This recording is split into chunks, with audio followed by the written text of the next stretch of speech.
Happy Monday, knitters. I'm Louise from WildflowerWool and welcome back to my channel. This is a brand new episode of New Start Monday Knits, and I have some exciting things to show you. I have got a really exciting new stitch pattern that I'm going to share with you. I have got some exciting sweater news to show you. And remember the hand-dyed yarn I showed you last week? Well, what colors do you think I'm using for this week? Do you think I went with what would be the normal for me? Do you think I would have went with green and yellow? Or did I go with green and pink? I will show you in a couple minutes. But first off, let me show you my dishcloth. I ended up using this dishy and just doing a super simple diamond dishcloth. I just needed something quick and easy one night because one of my other projects was taking up all my knitting time. And I did not want to break my streak. So far since January, I have done at least one dishcloth. Sometimes what I think the most was maybe 3 that I've done in a week. And I thought to myself, oh, I could skip the dishcloth this week because my goal was to get 52 done.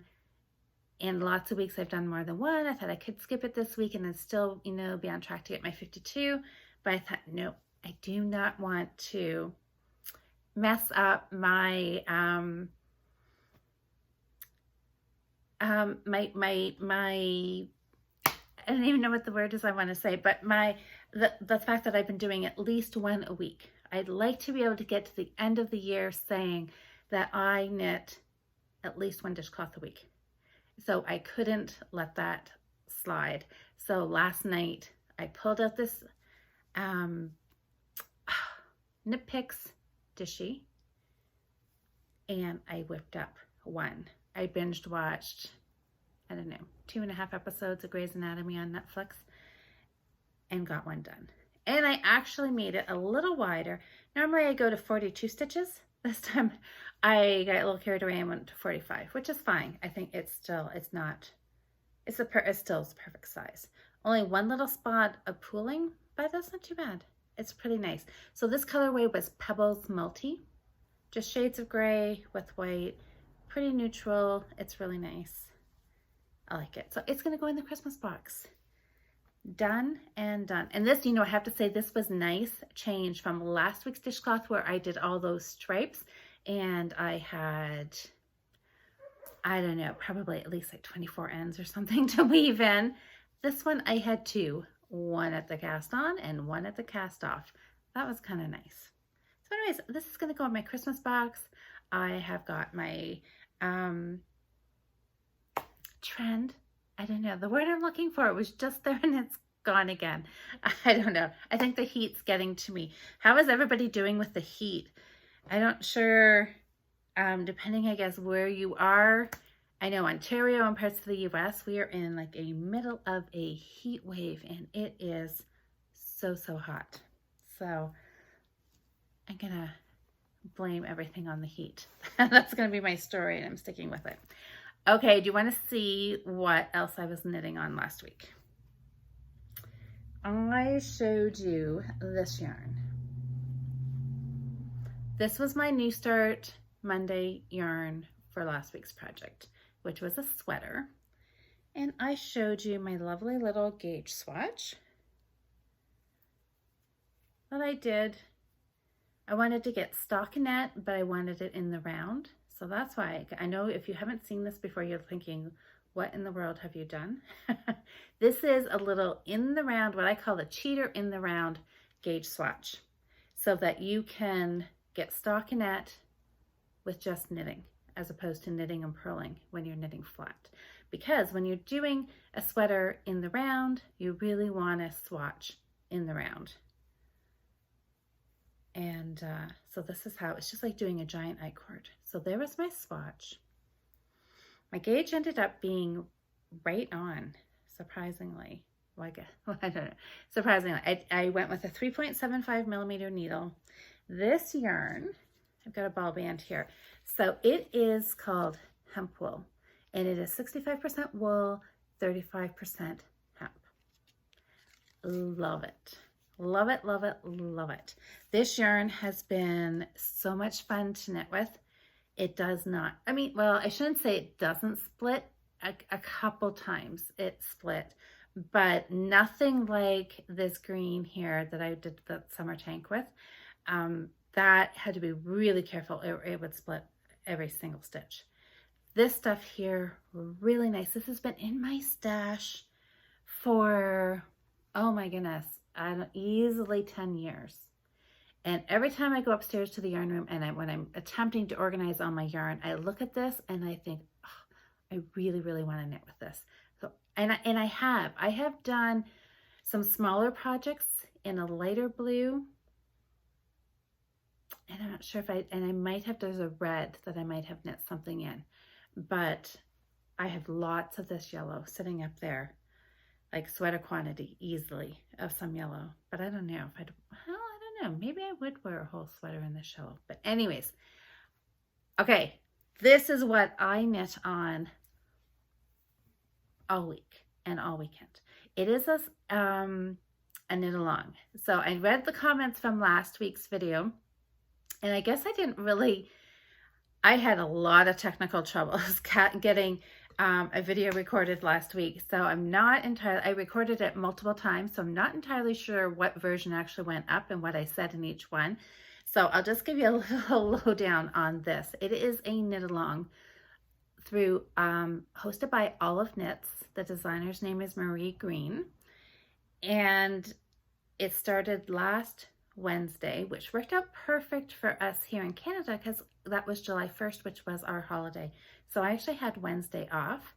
So I cast on Wednesday. That's when the full pattern was released. Started Wednesday, knit the afternoon and evening a little bit. Not super, like I didn't knit 10 hours on Wednesday. Thursday I went to work, knit a little bit in the evening. I had Friday off, so I knit a good chunk of the day. And Saturday and Sunday I knit a bit. Not enough, I think some people, when I was looking on, there's a closed Facebook group for knit alongers to post their pictures. And boy, some people I think must have been knitting, I don't know, 12 or 14 hours a day because they were making fantastically big, quick progress. But I didn't want to do anything like to end up with shoulder and wrist problems, right? So I did quite a bit of knitting for me all on one project. So are you ready to see what I got done? You might have seen I posted a few progress pictures on Instagram. I'm like really excited about this. All right, here we go. Dun, dun, dun. Look at that. So it is a top-down yoke sweater. And I have divided for the sleeves. And then done just, whatever is that, an inch or so past the sleeve divide. This was a lot of knitting, especially because I am making one of the larger sizes, which I had to do at least 3 sets of increases more than some of the smaller sizes did, which, let me tell you, gave me a little motivation to think I should get out walking a little bit more. But anyways, it didn't, overall, it didn't take that long. The color work pattern was really, really fun to do. Initially, when I saw pictures of the finished sweater, I thought, okay, this must be, I was thinking color work, like a Fair Isle pattern. It's not, it's a slip stitch, which makes it even funner. Funner is not a word. I mean, Fair Isle, it would have been just as fun as Fair Isle, but it was quicker because you didn't have to carry 2 strands. You were still, every row, you were just working with 1 yarn. So these raised columns here, this gray was your slip stitch. Like genius pattern, really, really fun. And some simple increasing in the pattern as you went along. And now I am just on the relaxing part. Just round and round and round and round to the bottom and do some ribbing and it's done. I was really hoping to see if I could get it done in a week, if I could be finished by Wednesday. Maybe if I didn't have to work, if I had a week off, possibly. but I was at work today, so I knit one round on here before I went to work this morning, and that's all I worked on today. So it won't be done in a week. And you know, I do need 2 sleeves on here too. So that's definitely not going to be done in a week. But you know, to get this much done in a week, for me, I am really happy. I didn't work on anything else other than I took a couple hours out Sunday night to do that dishcloth. And that's that. What else can I tell you about this? The yarn, the designer's name, Marie Green. Really, it's a nice, fun, it's an easy pattern. It's great. I love it. It's fun. What don't I like? Well, most things I like. Anyways, started with a cable cast on. And yep, just worked around and around. There are some short rows, Japanese short rows. That's what was in here. And you know, they were it was really easy to do. Most times when I'm doing short rows, I've still always just done wrap and turns just because, I don't know, just because that's what I learned to do initially. And that's what I always just kind of, that's my go-to. But this was the first time I had done Japanese short rows in a project, and I really, really liked it. I think that will definitely be my go-to from here on out. So simple, no wrapping and turning. And I'm not sure the way Marie, she had a video that I looked at, and she used a stitch marker to hold, so you knew exactly where your extra yarn was. So like what would have been your wrap and then wrap and turn was on a stitch marker. Made it so easy. I don't know about you guys, but whenever I do wrap and turns, I'm always like really trying to see where that wrap is, because it kind of always just kind of hides in with those stitches sometimes. Anyways, Japanese short rows. So maybe we'll talk about those. Have you done Japanese short rows before, and have you loved them? I'm sure you must. I can't see why anybody would not love them.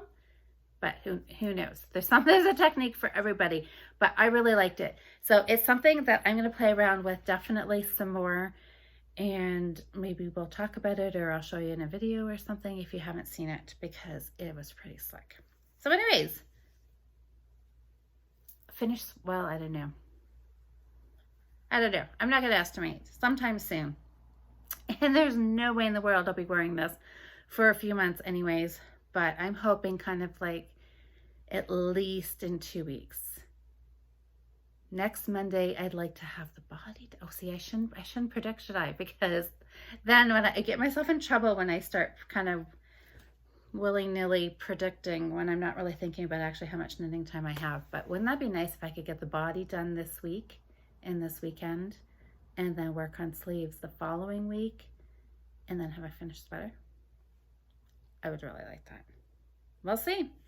We'll see.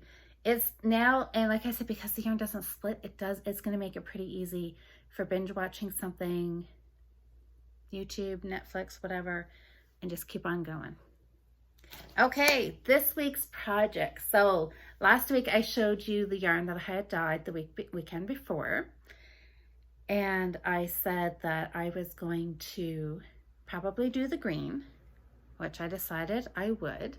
So I wound up this. This is a ball. You can tell it's a part ball. There's not 100 grams in here, so I'm not sure what I did with the other part of it. But anyways, there's, I don't know, is that like half skein? I think there's 50 grams in there, something like that. Anyways, it's Briggs & Little, a worsted weight. And this was the one that I over dyed with moss green, Wilton's cake icing dye. I love it. It's like a tonal, heathery kind of look to it. I really like it. So I also picked, okay, what are you thinking? Should I give you like 2 seconds here? So type in the comments. What did I go with, yellow or pink? I think I said that I was going to try to go outside my box, and I was going to go pick one of those pink colors that I had dyed. But then I also looked at the yellow, because you know, I have a hard time resisting yellow. So this is what I went with. I feel like I need a drum roll. Surprise. I did. I went with, it's pink, but this is actually burgundy. the Wilton's cake icing dye was burgundy. So who knows? I think maybe if I had done a stronger concentration of the dye in the dye pot, it would have come out, because it does have dark undertones in there. But anyways, it's pretty, right? And I think that will look I think it'll look good together. You know, even though, I mean, I do like pink. It's not that all of a sudden I'm thinking, I would never wear pink. I don't think you'll ever see me wearing a pink t-shirt or top or blouse or sweater. But, you know, as an accent color like this together, I do actually like it. And yellow and pink together, I do. Look at that. Yellow and pink together, I like that together. Anyways, I think it'll look fun. I think it'll look nice. And I'm already thinking, I know my mom loves pink. So this is going to be a double knit pot holder. And it's probably going to go in the Christmas basket. So this is not Briggs & Little. This is actually Patton's Classic Wool. They're both 100% wool. This is a little more rustic than this is, but I don't think it's really going to matter. They're pretty much the same weight. The Briggs & Little, I don't know, maybe a hair thicker, but I think it'll be fine. I'm not gonna worry about it. I'm just gonna do it. I'm just going to cast on. I think I'm going to go a smaller needle size. Do I have my pot holder? Not real handy. Oh, maybe I can grab it. So my double knit dishcloth pot holder that I did a number of weeks ago. I am going to go down a smaller needle size because I think those stitches, it's fine. Like you can't really see stitches showing through there, right? If you look at that yellow petal, it's not obvious that you're seeing the gray from the other side through it, right? So in that sense, it's okay, but I think I could go just a little smaller needle size to get those stitches a little more even. So that's what I'm gonna do. I'm gonna go down a little bit smaller. I'm gonna do my 2-color long tail cast on, and I'll either do that daisy stitch or I might play around with some charting software. That is something that I have been meaning to do for a long time because I have a lot of patterns that I would like to publish, but I need to be able to find a software that I can incorporate into my patterns to do actual charts on, as opposed to just doing like a table in Word or something, right? So Donna Jean, one of our lovely members here, one of our lovely subscribers, she often comments down below, and I know she did a double knit pot holder, and I have to go back and look in the comments on Facebook because Donna Jean, I know you said what software, what you used, and it is just escaping me right at this moment. So I'm going to try that, and there's another one somebody else suggested, so I may play around and see which one I like, and I may try a different flower. So that'll be, you'll have to just come back next Monday and see what this turns into. It'll be a flower of some sort. It'll either be the daisy, or I may just kind of play around and come up with something else. So anyway, that's my goal. So if you feel free to leave a comment down below, you know, partway through the week, just saying, Louise, how's that software coming? Because I may need a little nudge to hold me accountable on that, because sometimes, you guys all know me in technology, we sometimes have not such a good relationship, and I get frustrated and I give up, and I don't want to give up. So that's why I'm putting it out there that, I mean, I think I just need to sit and have some quiet, dedicated time and just play around with it. And I'm sure I'll show off. I don't know. Anyways, that's all I'm going to say about that. I'll figure it out. I'll try. I'll let you know next week how it goes. So this dishcloth for this week, second new start, is I'm just going to keep going with this ball. Knit Picks Dishy again, that I used last week, because I still have probably 2 dishcloths worth in here. Now this one here, I can't remember what I said about what I was going to do for a dishcloth pattern last week. If I actually said it on the video or if I did not. So I'm just going to repeat it again. I was going through Pinterest, as you know, we do. And I found some really fun stitch patterns, but I'm pretty sure, I remember saying this, I'm pretty sure you guys have probably heard me say this, but they were videos, and they were videos, but there was no words. It was just a silent video and showing a few different stitch patterns, and then the typing underneath and like to go to the website it wasn't in English. So I just watched this video a number of times, and it really is an easy stitch pattern. And I tried it on these my typical dishcloth needles here, which are my one is a 3.75 and one is a 3.5. This is where remember, do as I say, not as I do. You want your needles to match, or you should, probably. Good practice. But I'm still using my mismatched needles. Anyways, this stitch pattern, look at how fun it looks, but it is creating a really tight fabric. I played around with it and just did like 10 stitches, and it was really, really tight. I pulled it out and I cast on 32, I think. I know I have an even number on here, and I was just, again, playing around, trying to keep my stitches really loose, which was working not too bad, but I can tell I'm just starting, you know, I'm getting back into my rhythm, right? Back into my regular tension, and every row was getting a little tighter. So I'm going to pull this out and I'm going to start again. I'm going to go, I don't know. I think I'm just going to play around. Definitely 4.5 millimeter, maybe even a 5 to see, but can you see this stitch? It's almost, if I spread it apart, they're almost it's like making columns here.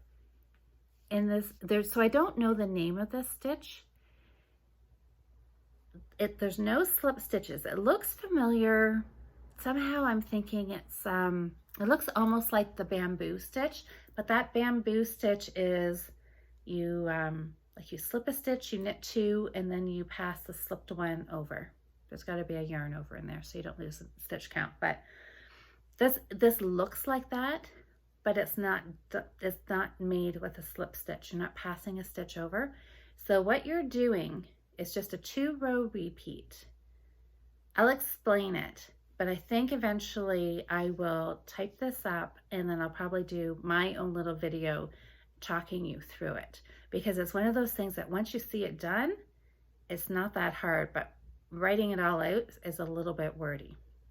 But what you end up doing, I slipped the first stitch, so I cast on, and then I purled a row, which maybe I will knit because it is curling. So this is kind of a work in progress, because I would like this to end up being like an actual really nice dishcloth that's going to lay flat. So I may have to knit this a couple of times. But anyways, I'll just work you through my thought process here, what I did.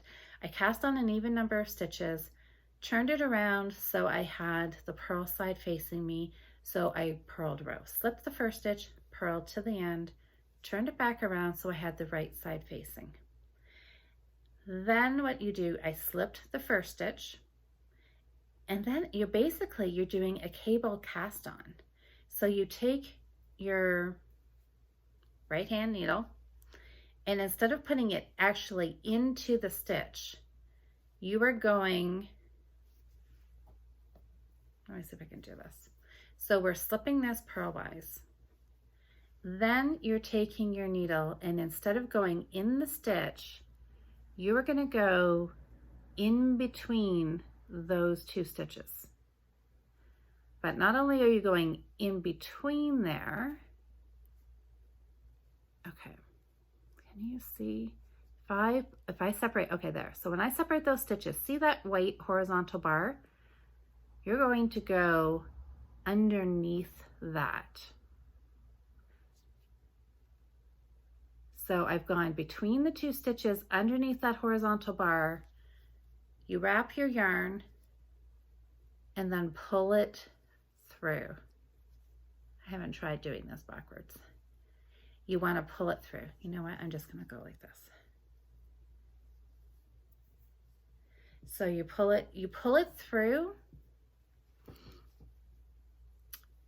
So you've got a brand new stitch on your right hand needle. Then you come back up here, and this first stitch on your left needle, you go in purlwise and you slip it over. So you've got that first stitch you slipped, and then there's like a pair.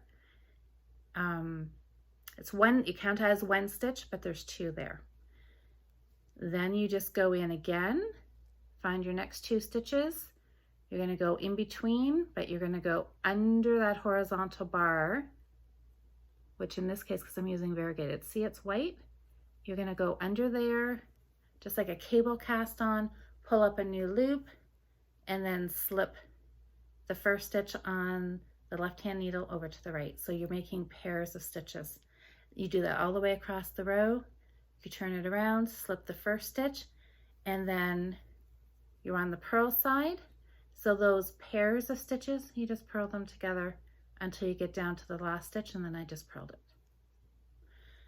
So it's really easy. I'm finding it's taking a little bit of extra time, like it's slow going, but I think that's just because I'm using these really, really tiny needles, and the stitch is really thick and dense.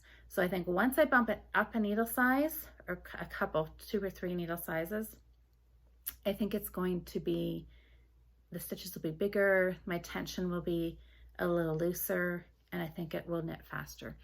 Right now, if I had to do this stitch pattern on these needles and it being tight, if I had to do a scarf or a cowl in this pattern, I think I would pull my hair out.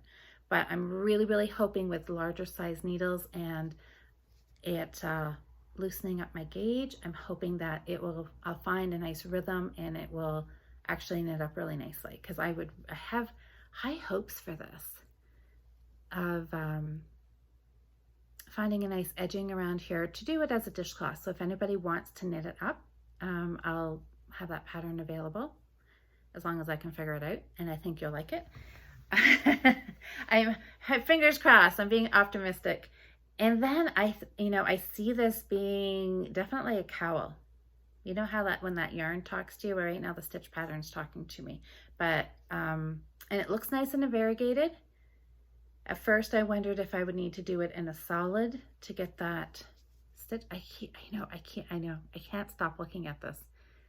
And I know I don't have a whole lot there, but see how you can almost see columns? I don't know, it just really intrigues me. So I'm gonna play around with that a little bit more. Definitely finish off a dishcloth, but this is, yeah, I'm gonna start over, find some bigger needles, and start again. Anyways, so what is everybody else working on? I hope you've had a great Monday. I had a great day at work. It went by quickly. I came home. I wound up the yarn to start my double knitting projects, which I'm really excited about. So I am optimistic that this is going to be a great knitting week, and I can't wait to work on my sweater. So I don't know, this is going to be a hard call for me. I'm going to have to really like set a timer or something to work on my sweater, then work on the double knitting. We'll see. Was it Jenny? Somebody asked me how I decided what projects I work on. You know, like, do I force myself to work a little bit on every one? And, and I think I answered back saying that no, pretty much I just go with whatever mood I'm in, whatever project is calling to me, what I'm excited about knitting on, that's generally what I work on. Sometimes I will sit and I will say, okay, I'm going to make myself work on this for an hour or two, or this for an hour or two. But generally I find that doesn't work so well for me, because as soon as I have like firm deadlines or my knitting becomes work and I tell myself, I have to do something, then my motivation for knitting it goes way, way down. And it just sits in a project bag in the closet and I carry on with something else. So I just kind of go with whatever moves me, and I'm hoping maybe I'll be a little 50-50 because I would like to get this pot holder done. So because I'm really excited to see how this burgundy knits up, because there was one spot where one of my ties was, there was just a teeny little bit, there was a couple actually right there. There was a couple little spots of white, but for the most part, there was just a little bit, is a little bit more tonal. So I'm curious to see how it's going to knit up. But this was the only skein that I saw that where the ties were, it didn't take up the dye as much. So that's, you know, that's pretty good odds. All right, that, I think is that. I think I can knit on my sweater for a little bit. So have a great week, everybody, and I will see you in the next video. Happy knitting.